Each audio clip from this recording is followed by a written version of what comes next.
Sih kayaknya jadi dokter obgyn tuh enak ya. Indonesia kan orang-orang dewasa. Kalau dokter anak tuh ngadepinnya anak-anak kecil, diperiksa nangis, mau disuntik kabur. Udah gitu kadang-kadang kita periksa toto lagi pup misalnya.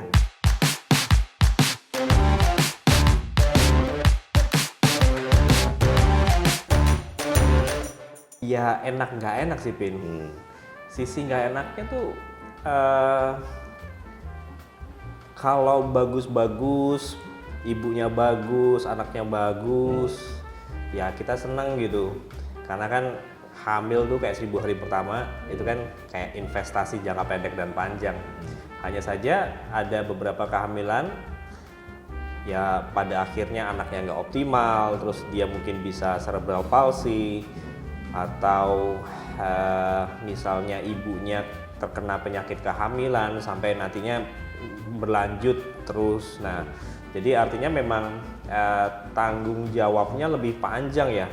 Tanggung jawabnya nggak hanya pada saat hamil, tapi ya pada saat nanti kualitas anak atau bayi apa yang seperti dilahirkan. Tapi kalau menurut gue sih malah enakan lo, Ben. Oh ya? Ya, karena kalau gue kontraknya ya cuma 9 bulan, Ben, gitu kan. Gitu ya? 9 bulan, terus habis itu kalau lu 12, ya katakan berapa tahun, 12 tahun atau belasan tahun lah kan, kalau misalnya anak tuh. Nah gimana tuh, Ben? Itu malah lebih enak tuh maksudnya?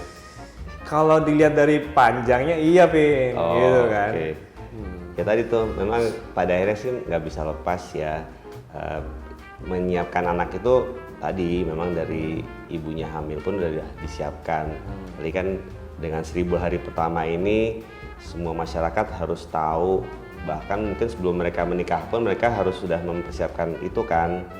Jadi ya pada akhirnya ya enak-enaknya sama kali ya gitu, karena masing-masing punya tanggung jawab kan.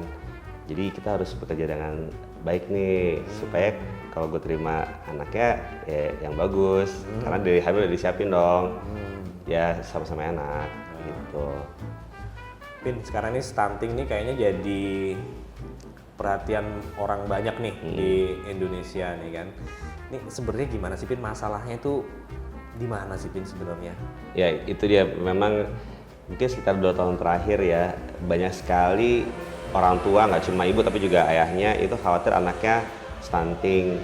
Mereka ada yang mempersepsikan stunting itu sebagai kurang gizi, padahal lebih tepatnya adalah stunting itu anaknya pendek, perawakannya pendek di bawah -2 Z-score namanya kalau di grafik pertumbuhan, dan itu terjadi akibat gagal tumbuh. Jadi orang tua itu bener-bener ingin belajar gimana caranya sejak bayinya itu lahir bisa memberikan ASI secara optimal, terus berlanjut ke MPASI-nya sangat baik. Jadi sangat banyak pertanyaan tentang hal-hal tersebut karena mereka sangat khawatir anaknya akan stunting.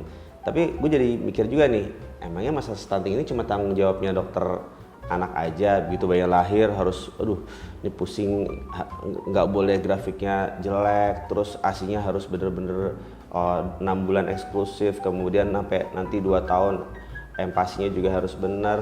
Emangnya kan bayi tadi kan lahir kan juga gimana ibunya hamil gitu. Kalau nutrisi ibu hamilnya ngaruh nggak ya kira-kira nih ke masalah stunting bayinya nanti? Ya pastinya ngaruh sih, Ben. Jadi artinya kondisi anak, bayi yang dihasilkan itu pastinya refleksi dari kesehatan ibu hamil itu sendiri. Memang optimalnya untuk biar bayi atau anak yang terlahir itu nantinya optimal, ya kondisi nutrisinya harus optimal dari sebelum hamil, kemudian lebih diperhatikan kecukupan nutrisinya. Jadi bukan hanya cukup kenyang tapi juga komposisinya itu perlu diperhatikan sih selama kehamilan. Jadi kalau ibunya ngidam macam-macam minta sama suami itu dipenuhin aja aturan ya? Pastinya. Oh gitu ya.